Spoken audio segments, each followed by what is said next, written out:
The year is 2075. There have been two alternative universes discovered, coexisting for many years. One is very successful and harmonious, whereas the other is overrun by rebels and violence. The difference between the two is that in one, topics are openly spoken about and discussed respectfully. In the other, the government has made it so that there are many topics that the citizens are not to speak about, and are imprisoned if they do so.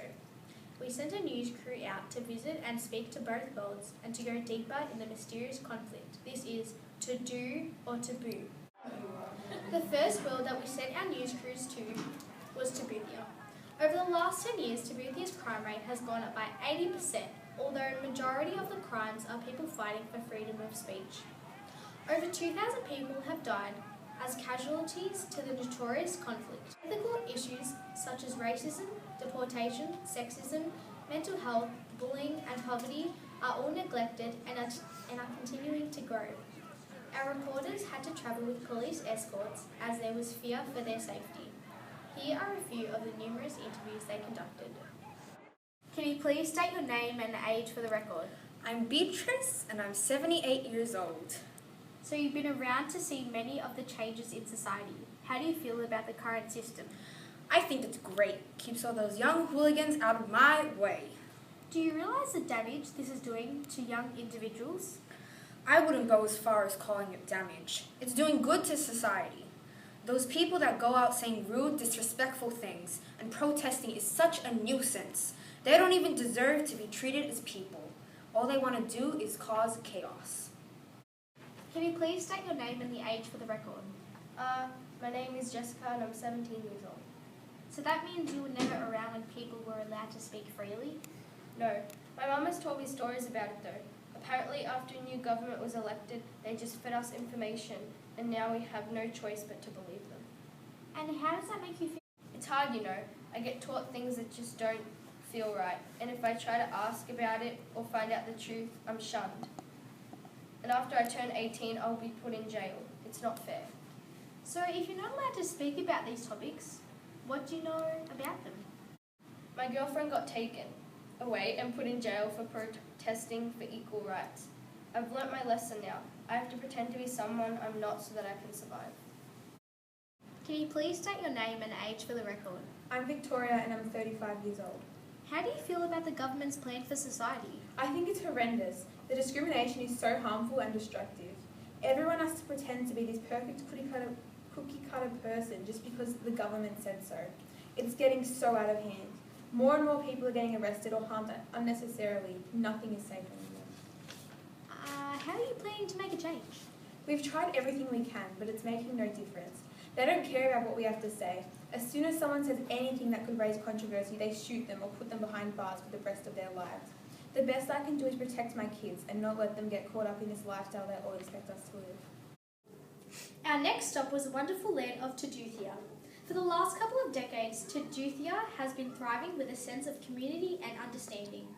Politics is peaceful and beneficial, and students are well educated on tricky topics that would be banned in places like Taboothiya.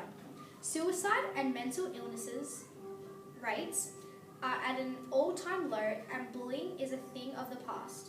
Here are a few interviews that were conducted. Can you please state your name and age for the record? My name is Olivia and I'm 48 years old. How would you describe the government's current system?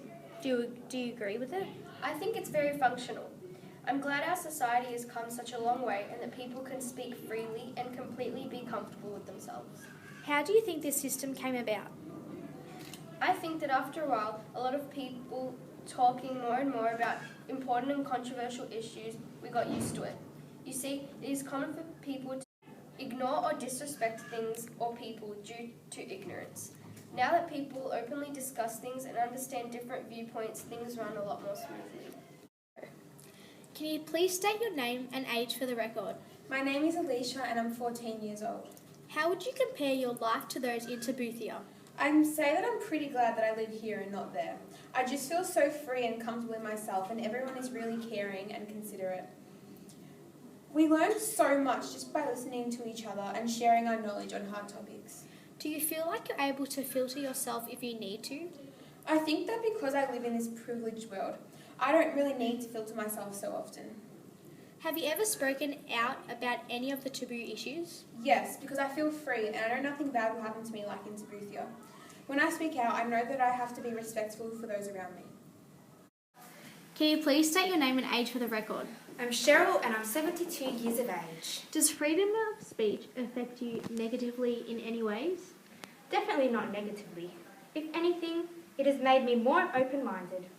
Listening to many different points of view has helped my understanding of people in general and the younger generation. Do you find that some people can be too forceful with their opinions and views at times? At first, I definitely thought so. Everyone was so aggressive with their opinions after holding themselves back for such a long time. Now, we've all pretty much learned how to properly express ourselves without making others feel singled out, defensive or hurt. It's been the best decision our government has ever made. A taboo is a controversial topic that society doesn't want to speak openly about. According to Benford's law of controversy, passion is inversely proportional to the amount of real information available. This suggests that controversy is caused when people rely on opinion rather than fact. Many taboos are created due to ignorance. People can be very narrow-minded when it comes to their beliefs and are willing to accept or understand other people's points of views. As technology evolves and cultures intertwine, people form their own taboos based off what they are given. But maybe we can change how we think. Changing thinking patterns begins with recognising the problem. Some topics that are often ignored and not spoken about are abortion, suicide, mental health conditions, racism and sexuality. These are considered as taboos for a variety of reasons. Most subjects have begun many years prior. Normally, a person of authority decides that a thing is bad. Now, how does the government influence us?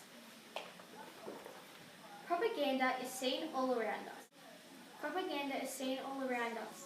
The government doesn't so much stop us from talking about it, but change our thoughts through media, advertisements and policies. In Australia, if we were to speak out against our government, we would not get arrested for the acting of protesting. This is because we have a democracy, but you may be imprisoned if you are being violent or breaking the law in any way. In other countries, sentences are much worse. In China and America, individuals are sent to prison. When surveyed, 87.5% of 16 people said that the government influences us more about radicalisation than the 12.5% remaining that said it was gay marriage instead. The higher number for radicalisation may rely on the fact that it is on the news very frequently and gay marriage is slowly being accepted more.